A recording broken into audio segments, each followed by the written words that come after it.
Hello everyone, आप सभी का बहुत बहुत स्वागत है आपके इस फ्री ऑनलाइन लर्निंग प्लेटफॉर्म पे जिसका नाम है लेट्स स्टडी इंडिया। तो आज हम बैक्टीरिया के बारे में स्टार्ट करेंगे टॉपिक को और बैक्टीरिया के बारे में डिटेल में स्टडी करेंगे। ये सेमेस्टर फर्स्ट की यूनिट 8 का टॉपिक है introduction to bacteria. Pathogenic bacteria के बारे में हम यहाँ पे स्टडी करने वाले हैं, उसकी मॉर्फोलॉजी, उसका क्लासिफिकेशन और कौन कौन से बैक्टीरिया कौन कौन से डिजीज़ कॉज करते हैं वो हम देखेंगे। तो चलिए स्टार्ट करते हैं आपका टॉपिक बैक्टीरिया। बैक्टीरिया कैसी होती है? तो अलग अलग शेप की होती है, कोई रॉड शेप्ड होती है और कोई कॉमा शेप्ड होती है, कोई स्पाइरल शेप्ड होती है, कोई स्टॉक शेप्ड होती है। बहुत सारे शेप्स की बैक्टीरिया होती है, बट मोस्ट कॉमनली जो बैक्टीरिया होती हैं वो ज़्यादातर रॉड शेप की होती हैं, जिसकी वजह से इनका नाम भी बैक्टीरिया रखा गया, जिसका मतलब होता है लिटिल रॉड्स। ये कैसे? ये इकोलाई का स्ट्रक्चर है जो कि हमारे इंटेस्टाइन में रहती है, वो कुछ इस तरीके की होती हैं। और बैक्टीरिया कैसे होते हैं? कॉस्मोपॉलिटन, मतलब हर जगह पाए जाते हैं, चाहे ये आसमान में देख लें आप, या ज़मीन पे, मिट्टी में, मिट्टी के अंदर, या गर्म जगहों पे, ठंडी जगहों पे, एसिडिक हो या बेसिक नेचर हो, पानी में हो या कहीं पे भी हो, ये हर जगह पाए जाते हैं। यानी कि जैसे भगवान को कहते हैं कि कॉस्मोपॉलिटन हर जगह है, वैसे ही ये भी हर जगह मौजूद हैं बैक्टीरिया आपके। फिर इनका स्ट्रक्चर अलग अलग होता है, जिसके बेसिस पे ये कई शेप्स में इसके शेप के बेसिस पे ये कई फॉर्म्स में डिवाइडेड हैं। तो बैक्टीरिया की अगर हम जनरल बात करते हैं कि क्या इसका नाम कहाँ से आया, तो ये एक ग्रीक वर्ड से आया था। ग्रीक वर्ड क्या? बैसिली। तो ग्रीक वर्ड है, इसका नाम बैसिली भी रखा गया है। रॉड शेप बैक्टीरिया को बैसिली बोलते हैं। ये बैक्टीरियम वर्ड से आया था, जिसका मतलब होता है लिटिल रॉड। छोटी छोटी रॉड की तरह इनका स्ट्रक्चर होता है, रॉड लाइक स्ट्रक्चर होता है ना, तो इसीलिए इसका नाम पड़ गया लिटिल रॉड्स, यानी कि bacterium. Then bacteria are unicellular. कैसे होते हैं? यूनिसेलुलर, यानी कि एक सेल के बने होते हैं, एक सेल के बने हैं, उसी के अंदर सारा काम हो रहा है। और ये क्या होते हैं? प्रोकैरियोटिक। अभी तक जितने ऑर्गेनिज्म से हमने पढ़ा कि यूकैरियोटिक थे, ये क्या है?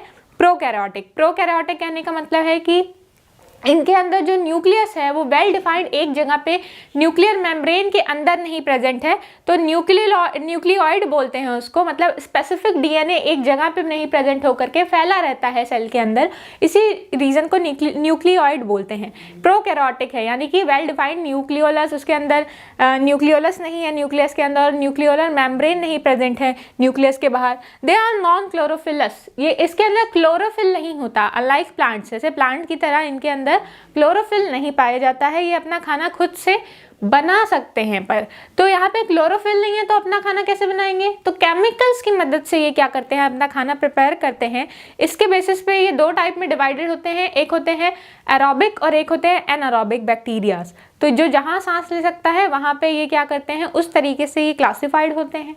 और यहाँ पे एनारोबिक तरीके से रेस्पिरेशन करते हैं, और एरोबिक यानी एरोबिक मतलब ऑक्सीजन की प्रेजेंस, एरोबिक मतलब ऑक्सीजन के प्रेजेंस में रेस्पिरेशन कर रहे हैं, और एनारोबिक मतलब ऑक्सीजन के एब्सेंस में रेस्पिरेशन कर रहे हैं।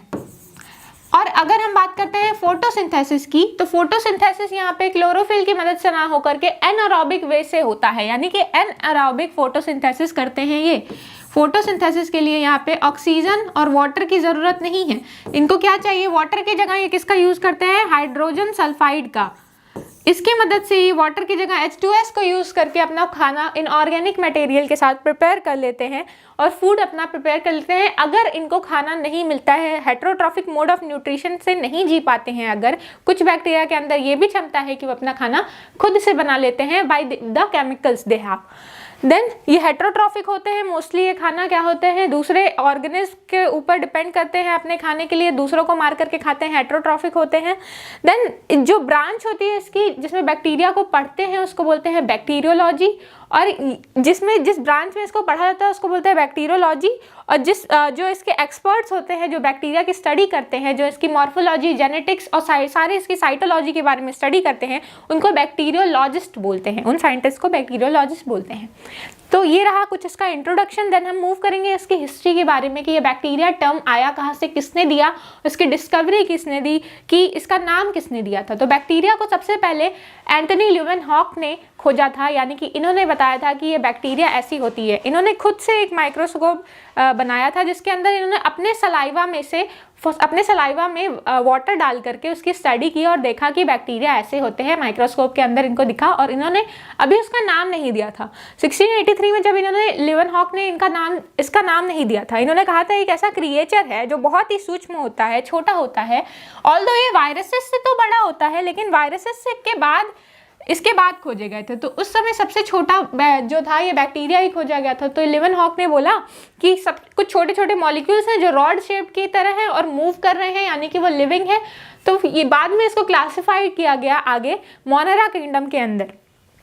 देन हम पढ़ते हैं कि मुलर नाम के जो साइंटिस्ट थे, ऑटो फ्रेडरिक मुलर, इन्होंने 1773 में एक टर्म कॉइन किया, बैसिली मतलब होता है रॉड शेप बैक्टीरिया। ज़्यादातर बैक्टीरिया रॉड शेप ही होते हैं, तो इन्होंने ये नाम दे दिया था बैसिली। तब इन्होंने बाकी शेप के बैक्टीरिया नहीं रिकॉग्नाइज की थी। बाद में ये पता चला कि अलग अलग तरीके की बैक्टीरिया, अलग अलग शेप की बैक्टीरिया होती है। कोकस सर्कल होती है, विब्रियो मतलब कॉमा शेप होती हैं, कोई फिलामेंटस होती है, किसी में स्टॉक्स होते हैं, अलग अलग तरीके की बैक्टीरिया होती है। तो बाद में एक साइंटिस्ट आए जिनका नाम था, जो कि फ्रेंच इन्वेस्टिगेटर थे, यहाँ फ्रेंच के थे, ये फ्रांस के थे, डेविन। तो ये क्या थे, इन्होंने कैश्मीर डेविन ने ये बताया कि ये जो बैक्टीरिया है इनका नाम, इन्होंने ही नाम दिया, the term bacteria was coined by him. तो इन्होंने ये बैक्टीरिया टर्म कॉइन किया जिसका मतलब होता है लिटिल रॉड्स। इसका मतलब भी लिटिल रॉड्स होता है, बट इसके अंदर सारे ग्रुप ऑफ बैक्टीरिया आ जाते हैं। फिर आता है कि ये जो नेम 1838 में, यानी कि 1850 के पहले, इनके पहले ही एरनबर्ग ने एक जो है बैसिली जो नाम था उस पर इन्होंने कह दिया था कि ये अलग ग्रुप ऑफ एनिमल्स हैं, ऐसे बाकी एनिमल्स नहीं होते, तो इनको हम अलग तरीके से क्लासीफाई करेंगे, ये बैक्टीरिया जो है अलग जीनस ही है एक। तो एरनबर्ग ने ये कह दिया था कि इसको एक अलग किंगडम में हम एक अलग क्लासिफिकेशन देंगे, अलग जीनस से बिलोंग करते हैं बैक्टीरिया, इनका क्लासिफिकेशन अलग करेंगे। इस तरीके से इसकी हिस्ट्री खत्म होती है। यानी कि ये कुछ नाम से आपको याद रखने हैं कि एंटनी लीवेनहॉक जो है अक्सर करके पूछ देता है कि किसने बैक्टीरिया की डिस्कवरी की, और बैक्टीरिया का नाम किसने दिया था, तो डेवाइन ने, और बैसिली नाम किसने दिया था, तो मुलर ने ये नाम दिया था, बैसिली।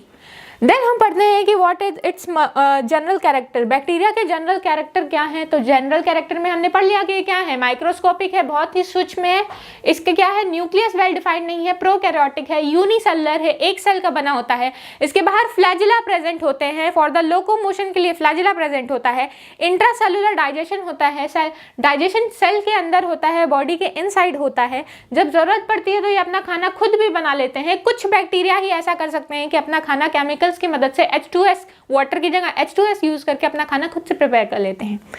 और क्या है, ये हर जगह पाए जाते हैं, जैसे कि मैंने बताया कॉस्मोपॉलिटन है, एसिडिक इन्वायरमेंट हो, बेसिक इन्वायरमेंट हो, गर्म जगह हो, बहुत जहाँ क्या वॉल्केनो के पास भी ये पाए जा रहे हैं, आइस है, ग्लेशियर्स है, वहाँ पे भी पाए जा रहे हैं, हर जगह पाए जा रहे हैं। तो एक बैक्टीरिया है थर्मोफिलस एक्वाटिकस, जो टैग पॉलीमरेज बनाने के भी काम आता है। हमने पीसीआर में, आप पढ़ोगे आगे पढ़ोगे 3rd सेमेस्टर में कि पीसीआर में इसको क्या करते हैं, यूज करते हैं, इसी थर्मस एक्वाटिकस का। ये बहुत ही हाई टेम्परेचर टॉलरेट करते हैं, थर्मस एक्वाटिकस, क्योंकि मैंने इटैलिक कर दिया है और आप लोगों को, आप इटैलिक कर नहीं पाओगे तो आपको सेपरेटली जीनस और स्पीशीज को सेपरेटली अंडरलाइन करके लिखना होगा। और हमेशा याद रखते हैं ये कैपिटल और स्पीशीज का पहला वर्ड स्मॉल होता है। तो थर्मस एक्वाटिकस नामक एक बैक्टीरिया है जो 90 डिग्री के भी ऊपर टेम्परेचर पे पाई गई है। तो हाई टेम्परेचर टॉलरेंस भी ये बैक्टीरिया रखते हैं, हर जगह पाए जाते हैं इसलिए। और कोई ऐसा जानवर ज़्यादा देखने को नहीं मिलता जो इतना हाई टेम्परेचर टॉलरेट कर सके और लिविंग कंडीशन में अपना सारा मेटाबॉलिक फंक्शन कर सके साइटोप्लाज्म के अंदर। जैसे वायरसेस हैं वो भी हर जगह पाए जा रहे हैं, बट वायरस के अंदर ये कैपेसिटी नहीं होती है, इनर्ट रहते हैं ना, बाहर बॉडी के बाहर रहते हैं अगर वायरसेस, तो वो इनर्ट स्टेट में रहते हैं, यानी कि कोई उसके अंदर मेटाबॉलिक साइकिल नहीं, कुछ भी अंदर काम नहीं कर रहा है, वो मरे पड़े रहते हैं जब तक वो किसी लिविंग के अंदर नहीं चले जाते। यहाँ पे बैक्टीरिया के केस में ऐसा नहीं है। फिर उसके बाद ये पैरासिटिक होते हैं, सैप्रोफिटिक होते हैं। पैरासिटिक मतलब किसी जानवर के अंदर रहते हैं, किसी भी वर्टेब्रेट के अंदर रह सकते हैं। हर जगह बॉडी के हर पार्ट में कोई ना कोई बैक्टीरिया आपको मिल ही जाएगा। 1 ग्राम बैक्टीरिया के अंदर मिलियंस, और 1 ग्राम सॉइल के अंदर मिलियंस ऑफ बैक्टीरिया आपको देखने को मिल सकते हैं। 1 ग्राम वाटर की भी बात करते हैं तो उसमें भी मिलियंस ऑफ बैक्टीरिया आपको देखने को मिल जाएंगे। बहुत ज़्यादा ह्यूज अमाउंट में पाए जाते हैं। ऑल्दो ये बहुत ही छोटे होते हैं इसलिए हमको नेकेड आई से विजिबल नहीं होते हैं। देन इनकी जो डायमीटर की बात कर लेते हैं हम, तो डायमीटर और रेंज इनकी क्या है, तो तो क्योंकि ये माइक्रोन मीटर के होते हैं इसीलिए क्या है, माइक्रोस्कोपिक है। तो 0.2 से लेकर के 1.5 माइक्रोन मीटर इन क्या होते हैं, length in diameter, and 20 to 100 micron metre इन क्या होते हैं, लेंथ। देन इसका एवरेज अगर हम देखते हैं तो एक ग्राम सॉइल में 40 मिलियन ऑफ बैक्टीरिया पाई जा सकती हैं, अलग अलग वैरायटी की बैक्टीरिया पाई जा सकती हैं। जो भी बच्चा उसमें खेल रहा है उसके थ्रू वो बैक्टीरिया पेट में आ जाती हैं। और मोस्ट कॉमन एग्जांपल आपको पता है कि गुड बैक्टीरिया भी होती है, बैड बैक्टीरिया भी होती है। तो गट के लिए एक अच्छी बैक्टीरिया हमारे गट में रहती है, ई कोलाई, इस्चीरिया कोलाई, तो वो अच्छी बैक्टीरिया हमारे गट में पाई जाती है। इसके बाद हम पढ़ेंगे कि क्या इसकी मॉर्फोलॉजी है, यानी कि इसका स्ट्रक्चर कैसा होता है, बैक्टीरिया दिखता कैसा है, इसके अंदर जो जो साइटोप्लाज्म है या सेल वॉल है या सेल मेम्ब्रेन है, क्या है इसके अंदर, और इसके फंक्शन हम पढ़ेंगे कि क्यों है ये और क्या काम करता है। तो सबसे पहले एक कैप्सूल की लेयर बैक्टीरिया के ऊपर प्रेजेंट होती है।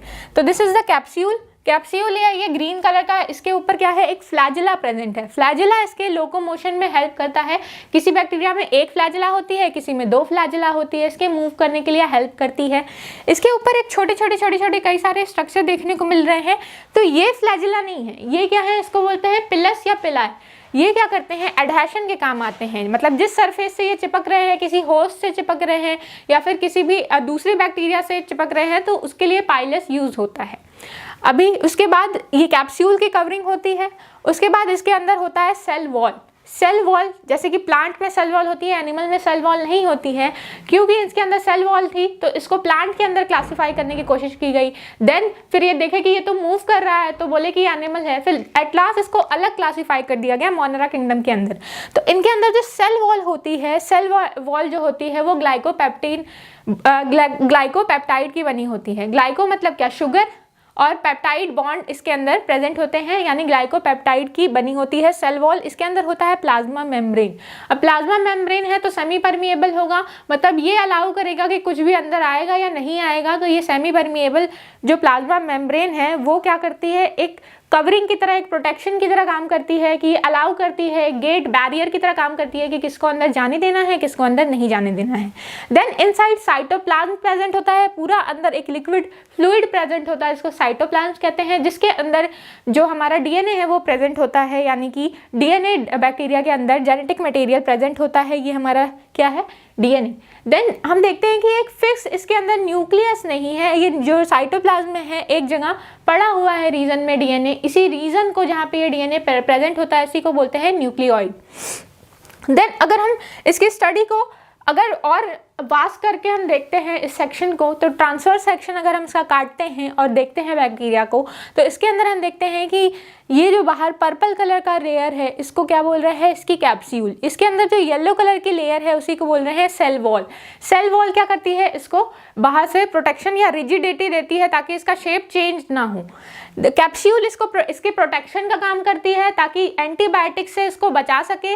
अब ये ग्राम पॉजिटिव है कि ग्राम निगेटिव है, अगर ग्राम पॉजिटिव बैक्टीरिया है तब तो उस पर क्या हो जाएगा, इसकी लेयर उतनी टफ नहीं रहती है कि ये अब उसको प्रोटेक्ट कर सके। बट ग्राम निगेटिव बैक्टीरिया जो होते हैं वो एंटीबायोटिक रेसिस्टेंट होते हैं, मतलब कि वो रेसिस्टेंस शो करते हैं एंटीबायोटिक से, जल्दी मरते नहीं है ग्राम निगेटिव बैक्टीरिया।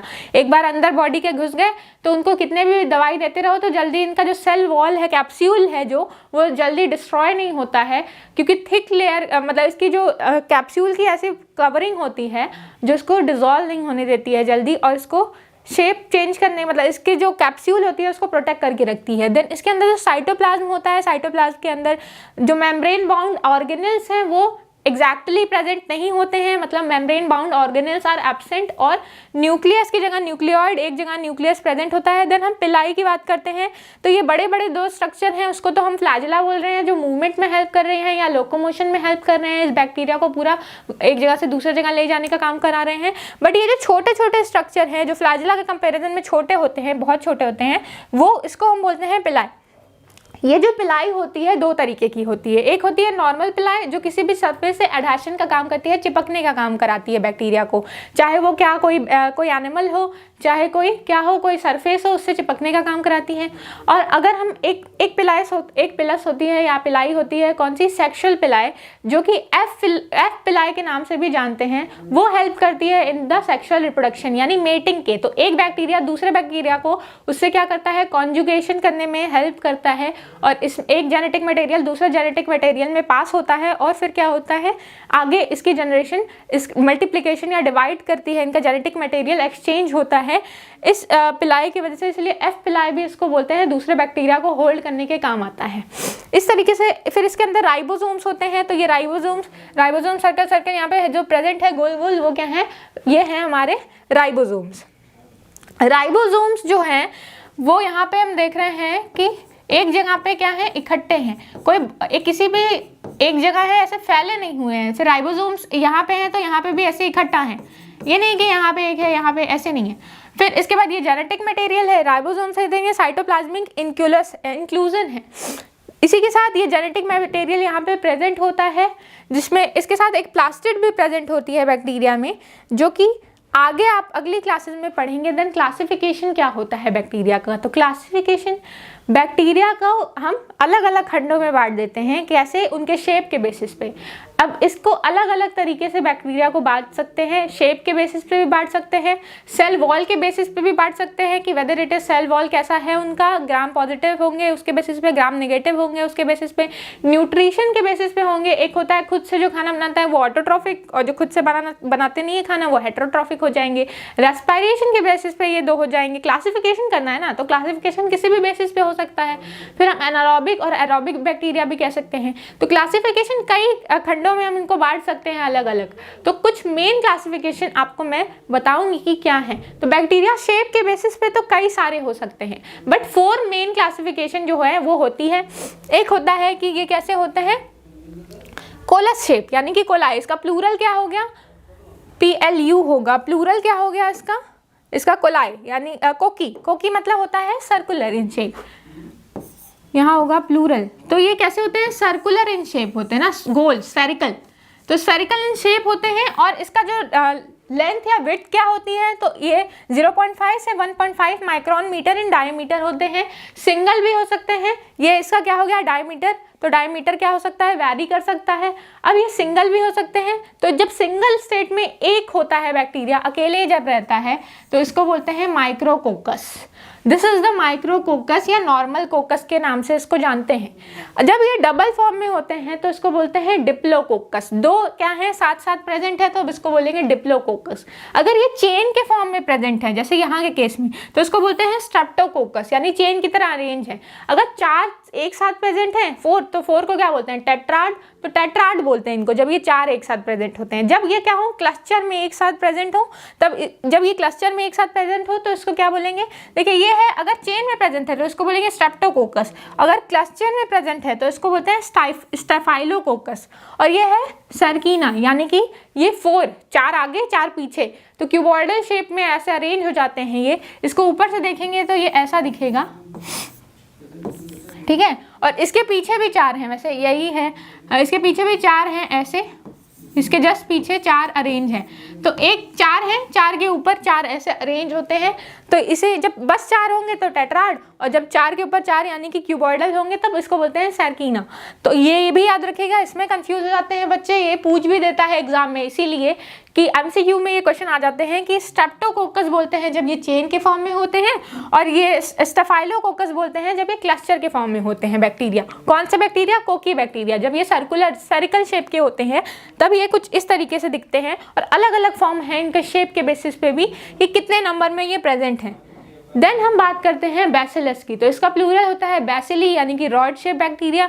अब ये रॉड शेप बैक्टीरिया भी अलग अलग हो सकते हैं। अगर ये थोड़े से सर्कुलर यानी कि ऐसा स्ट्रक्चर है इसको, तो इसको बोलते हैं कोकोबैसिलस, क्योंकि कोकी मतलब सर्कुलर और बैसिलस मतलब लंबा, तो ना बिल्कुल सर्कुलर है ना बिल्कुल लंबा है, इसलिए बोलते हैं इसको कोकोबैसिलस।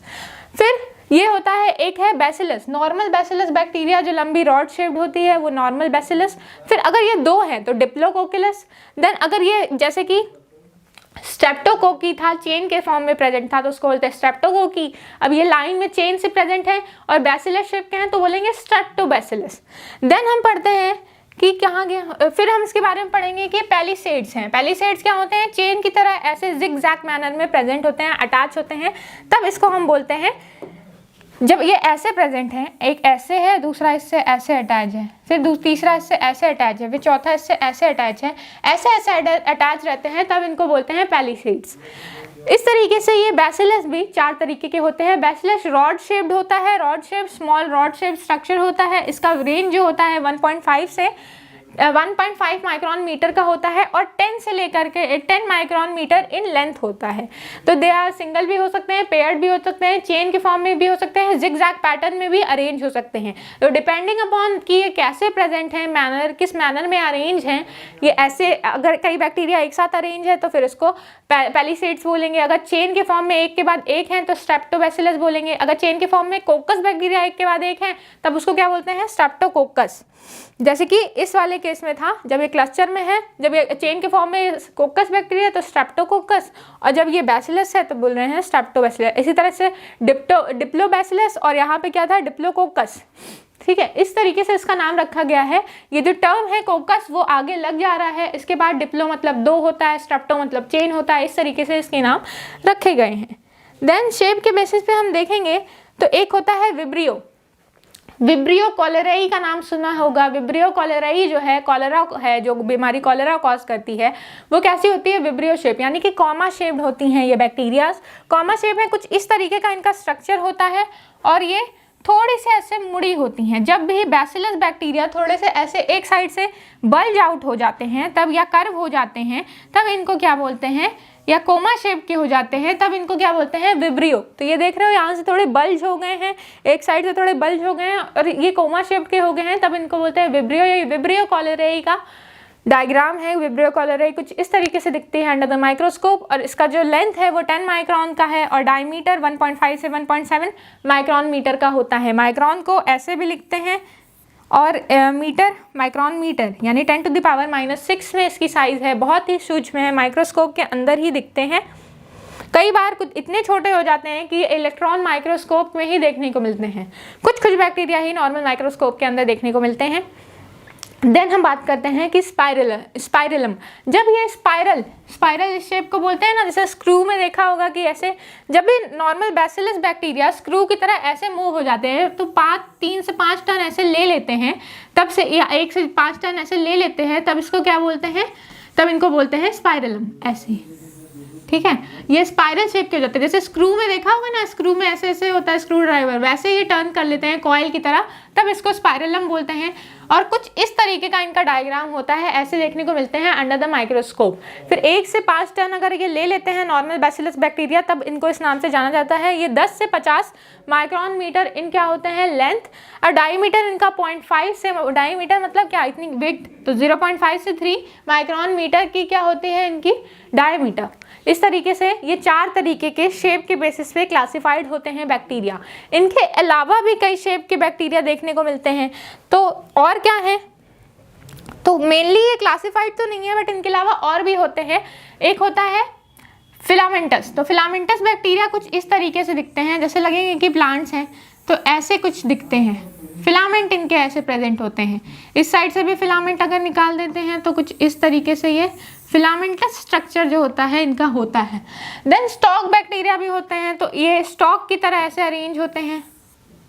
स्टॉक की तरह अरेंज है तो स्टॉक की तरह दिखेंगे ऐसे, ठीक है, स्टॉक इसके ऊपर ऐसे प्रेजेंट होती है, इसीलिए इनको बोलते हैं स्टॉक शेप। अब बर्डिंग बैक्टीरिया भी होते हैं। ये कैसे दिखते हैं, तो ये बर्ड की तरह दिखते हैं। ये नॉर्मल बैक्टीरिया है, ये ऐसे, इसके ऊपर एक और दिखेगी, ये भी बर्ड की तरह दिखेगी, इसलिए इसको बेडिंग बैक्टीरिया बोलते हैं। तो ये शेप के बेसिस पे अलग अलग तरीके की होती हैं। तो मेनली ये 4 ही थी, कॉमा शेप की हैं, स्पाइरल शेप की हैं, स्फेरिकल शेप की हैं, या फिर स्पाइरल शेप की हैं। तो इसके बेसिस पे ये 4 तरीके के शेप जो हैं मेनली इंपॉर्टेंट हैं। देन इसके बाद एक क्लासिफिकेशन आता है एनारोबिक और एरोबिक बैक्टीरिया। कहाँ पे ये कैसा रेस्पिरेशन कर रही हैं, कैसे सांस ले रही हैं, उसके बेसिस पे वो क्लासिफाइड होते हैं। एक होती है एरोबिक बैक्टीरिया जो एरोबिक कंडीशन में रह पाती हैं, एरोबिक कंडीशन से मतलब ऑक्सीजन के प्रेजेंस में सांस लेती हैं और सारा वर्क करती हैं, वो एरोबिक बैक्टीरिया। और एनारोबिक बैक्टीरिया जो इन द एब्सेंस ऑफ क्या करें, in the absence of oxygen अपना काम करें और सर्वाइव कर सकें। फिर एक बैक्टीरिया ऐसी होती है जो अपना खाना एनारोबिक फोटोसिंथेसिस करके प्रिपेयर कर लेती है, जैसे कि नॉस्टॉक और एनाबेना। तो नॉस्टॉक और एनाबेना क्या करते हैं, H2S का यूज़ करके अपना खाना खुद से प्रिपेयर कर लेते हैं इन केस उनको खाना नहीं प्रोवाइड होता है तो। देन एक और क्लासिफिकेशन की हम बात करते हैं तो on the basis of nutrition, तो न्यूट्रिशन के बेसिस पे एक होती है ऑटोट्रॉफिक बैक्टीरिया, एक होती है हेटेरोट्रॉफिक बैक्टीरिया। जिससे ऑटोट्रॉफिक बैक्टीरिया हो गई नॉस्टॉक, NOS, TOC और एनाबेना। तो नॉस्टॉक और एनाबेना एग्जाम्पल हैं ऑटोट्रॉफिक बैक्टीरिया के। ऑटोट्रॉफिक, ऑटो मतलब क्या होता है सेल्फ, खुद से, और ट्रॉफिक मतलब खाना बनाती हैं। तो जो बैक्टीरिया जैसे कि प्लांट्स अपना खाना खुद से बनाते हैं उन्हें बोलते हैं ऑटोट्रॉफिक। और हेटेरोट्रॉफिक जैसे कि हम लोग अपना खाना प्लांट से लेते हैं या दूसरे ऑर्गेनिज्म पे डिपेंड करते हैं अपना खाना खाने के लिए, तो उन्हीं को बोलते हैं हेटेरोट्रॉफिक। अब आप बोलोगे कि सर घर पे तो, या मैम आपके घर पे तो क्या है मम्मा खाना बनाती हैं, बट मम्मा भी तो वो प्लांट से ही खाना को कुक कर रही है ना, वो खाना का सोर्स तो प्लांट है मेन, तो प्लांट आएगा तभी तो उसको कुक करेंगे। या नॉन वेज है या एग है तो वो किसी एनिमल सोर्स से मिल रहा है तभी तो खाना कुक कर पा रहे हैं, तो वो हम लोग क्या हैं, हेटेरोट्रॉफिक हैं। देन ऑटोट्रॉफिक क्या होता है, जो अपना खाना खुद से बना ले। तो food synthesis from single inorganic, तो इनऑर्गेनिक मैंने स्टार्टिंग में बताया था कि ये इनऑर्गेनिक मैटर से अपना खाना बना लेते हैं। देन CO2 और H2O जो है उसका यूज क्या होता है करके अपना खाना बना लेते हैं। ग्रीन पिगमेंट इज नेसेसरी, जो ग्रीन पिगमेंट होता है वो ऑटोट्रॉफिक मोड ऑफ न्यूट्रिशन के लिए ज़रूरी होता है, बट बैक्टीरिया में ज़रूरी नहीं है कि ग्रीन पिगमेंट पाया ही जाए। तो यहाँ होगा green pigment is not really necessary, they can prepare their food by the means of chemicals।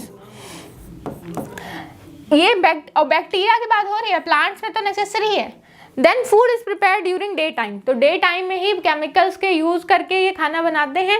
Then heterotrophic क्या होता है, ये जो अपना खाना दूसरे डायरेक्टली या इनडायरेक्टली प्लांट पे इनका खाना डिपेंड करे, या तो ये प्लांट से डायरेक्ट खाना खाएं या किसी ऑर्गेनिज्म को खा रहे हैं जो किसको खा रहा हो, प्लांट को खा के जी रहा हो।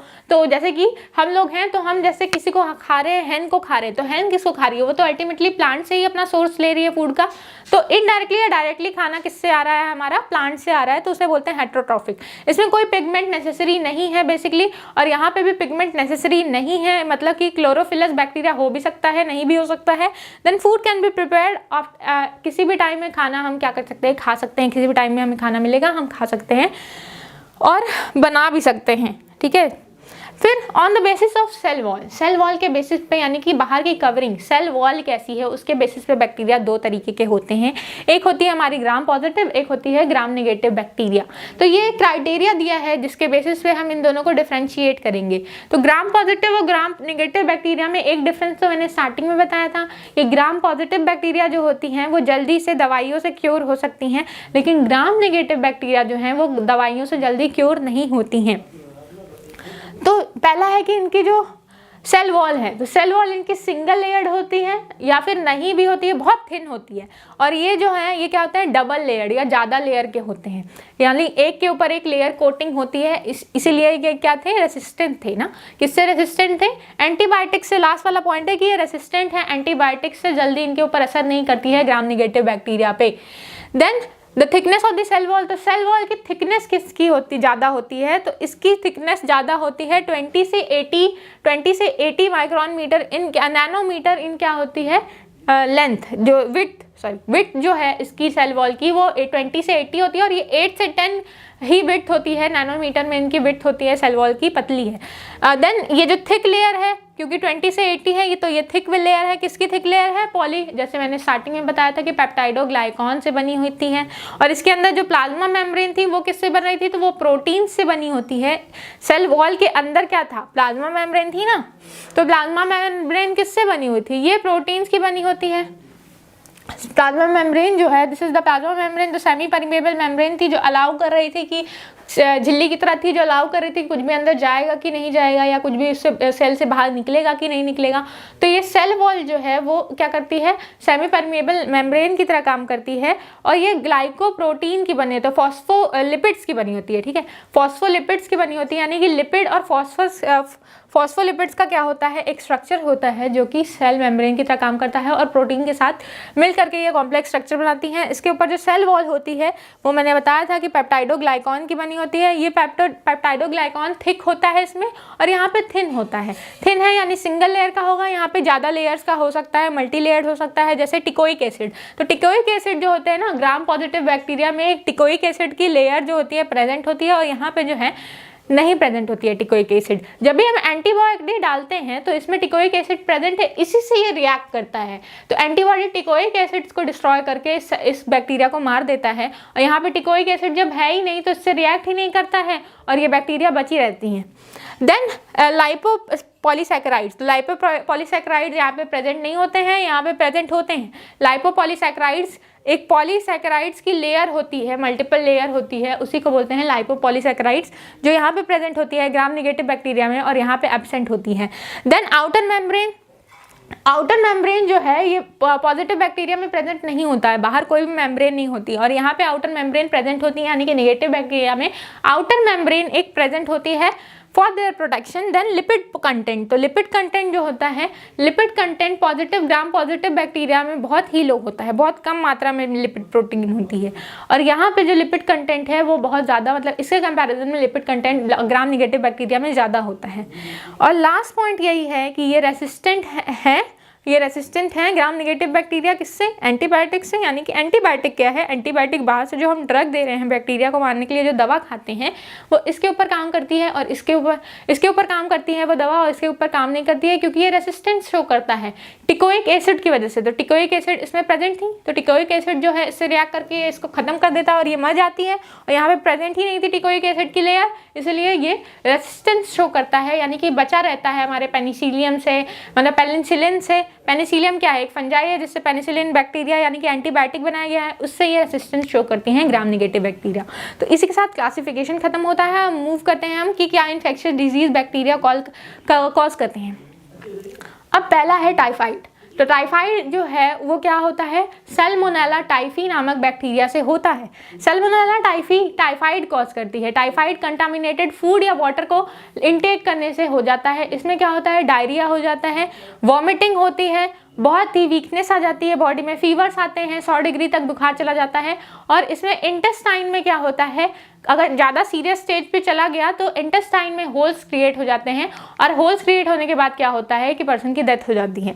तो टाइफाइड सीरियस हो सकता है अगर इसका सही से इलाज ना कराया जा सके तो। अब आप किसी पर्सन को सुनते होंगे कि इसको हर साल क्या हो जा रहा है, टाइफाइड का इन्फेक्शन हो जा रहा है, बार बार हर साल इसी महीने में इसको टाइफाइड हो जा रहा है। तो ये बैक्टीरिया क्या होती है, इनर्ट कंडीशन में चली जाती हैं जब इनका फेवरेबल कंडीशन नहीं रहता है तो, और जैसे ही इनका फेवरेबल कंडीशन आता है वापस से उसके बॉडी में एक्टिव हो जाती हैं। ऐसा तब हो सकता है कि आप प्रॉपर डोज कंप्लीट नहीं कर रहे हो। कुछ डॉक्टर क्या करते हैं कि झूठ बोल देते हैं पेशेंट्स को कि हाँ आपका क्या हो गया है, कोर्स कंप्लीट हो गया है, बट कोर्स नहीं कंप्लीट करते हैं, और क्या होता है अगले साल ताकि पर्सन फिर बीमार पड़े तो फिर से वो इलाज कराने आए। तो इस वजह से क्या होता है, साइकिल रिपीट होती रहती है, और उस पर्सन को बार बार, या तो क्या होता है कई बार ये इनर्ट कंडीशन में चल जाते हैं और ये बार बार ये डिजीज़ होती रहती है। सैल्मोनेला टाइफी जो है कंटामिनेटेड फूड या वाटर से हो जाता है। बाहर लोग गोलगप्पे कचौड़ियाँ खाते हैं और बीमारी ये लेकर के चले आते हैं टाइफाइड।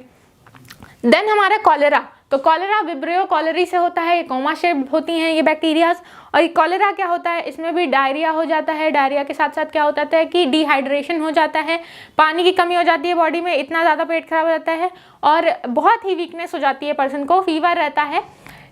इस बीमारी में क्या होता है पर्सन, इसमें भी अगर इलाज प्रॉपर नहीं कराया गया तो इसमें भी पर्सन की डेथ हो जाती है। बट आज के टाइम में मेडिकल साइंस इतनी एक्सपर्ट हो गई है कि हर बीमारी का इलाज आ गया है। स्टार्टिंग में जब ये आया था इसका इलाज नहीं था और बहुत लोग इससे मरे थे। तो कॉलेरा जो है वो भी एक समय पे इस समय पे जैसे स्टार्टिंग में जब ये आया था तो हमारे जो कोरोना है उसी की तरह ये हज़ार्डियस साबित हुआ था, बहुत लोगों की जान गई थी इस बीमारी की वजह से। देन हमारा टेटनस, तो टेटनस से आप सभी परिचित होंगे, किसी न एक टाइम में एक लाइफ में एक बार तो आप लोगों ने कम से कम इंजेक्शन लगवा ही ली होगी टेटनस की। तो ये इंजेक्शन जो होता है इसमें क्या डालते हैं हम, एंटीबायोटिक्स डालते हैं जो इस टेटनस के बैक्टीरिया के खिलाफ क्या करता है, फाइट करता है। तो कौन है, क्लोस्ट्रीडियम टेटनी। तो क्लोस्ट्रीडियम टेटनी जो है बैक्टीरिया, ये क्या करता है, कहीं हर जगह पाया जाता है, कहीं भी आप हो वहाँ पे ये मिलेगा ही। बाथरूम में हो या सॉइल में है, जहाँ साफ सुथरी जगह है वहाँ तो कम चांसेस है, बट रस्ट जहाँ लगा हुआ है, जैसे कहते हैं कि लोहा था जंग लगा हुआ उससे कट गया तो हो जाता है, वहाँ पे पाई जाती है। मिट्टी में, सॉइल में आप गिर गए, छिल गया तो टेटनस की इंजेक्शन लगाते हैं। रोड पे गिर गया, छिल गया, या बाथरूम में गिर गया किसी चीज़ से, तो आप एक बार को लगा लेते हैं इस इंजेक्शन को बचने के लिए। और 24 घंटे में ये इंजेक्शन नहीं लगाते हैं तो क्या हो जाता है, लॉक जॉ की बीमारी के नाम से भी टेटनस को जाना जाता है।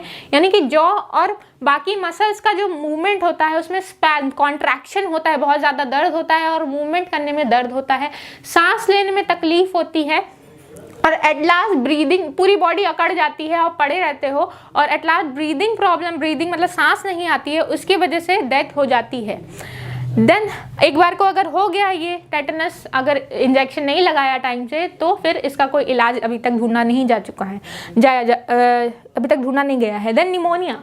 तो निमोनिया भी क्या होती है, ये एक बीमारी होती है, छोटे बच्चे बहुत ज़्यादा इससे वल्नरेबल हैं, छोटे बच्चों को ज़्यादातर ये बीमारी हो जाती है। इसमें स्ट्रेप्टोकोकस निमोनियाई नामक एक बैक्टीरिया के कारण ये होता है। ये क्या है, लंग्स रिलेटेड प्रॉब्लम है, ब्रीदिंग प्रॉब्लम हो जाती है बच्चों को, पूरे पानी में ब्रोंकिया, जो अंदर ब्रोंकियोल्स हैं, एल्वेलाई है, उसमें पानी भर जाता है, पस हो जाता है, जिसके कारण सांस लेने में उसको दिक्कत होती है, और ब्रीदिंग प्रॉब्लम के मतलब सांस ना आने की वजह से पर्सन की डेथ हो जाती है। देन हमारा ट्यूबरकुलोसिस, टीबी। तो ये बीमारी तो इससे आप सभी परिचित ही होंगे, इसका ऐड भी आता है कि प्रॉपर इसकी टाइम से टाइम दवाई कराते रहिए, नहीं तो बहुत ही प्रॉब्लम होती है। और ये जो टीबी है, ट्यूबरकुलोसिस, ये किससे होता है, माइकोबैक्टीरियम ट्यूबरकुलोसिस, यानी ट्यूबरकुलोसिस से होता है। इसी स्पीशीज़ के नाम पे ये बैक्टीरिया, इसका नाम रखा गया है ट्यूबरकुलोसिस। ये जो बैक्टीरिया है ये क्या कॉज करती है, ये भी लंग्स रिलेटेड बीमारी कॉज करती हैं, सांस लेने में दिक्कत हो जाती है, और क्या होता है कि खांसी के साथ, खांसी आती है, जब भी कहते हैं कि दो हफ्तों से ज़्यादा आपको खांसी आ रही है, सूखी खांसी आ रही है, तो डॉक्टर को ज़रूर दिखाएं। और क्या होता है, धीरे धीरे लंग्स में क्या होते हैं, खून जो है वो सैक्स में जमने लगते हैं और वो खांसी के साथ बाहर निकलता है।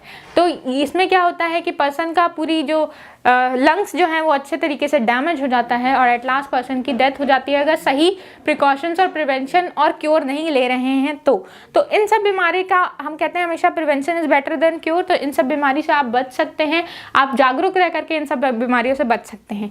तो इसी के साथ आपका बैक्टीरिया टॉपिक भी खत्म होता है। मिलते हैं नेक्स्ट वीडियो लेक्चर के साथ। टिल देन पढ़ाई करते रहिए। Thank you.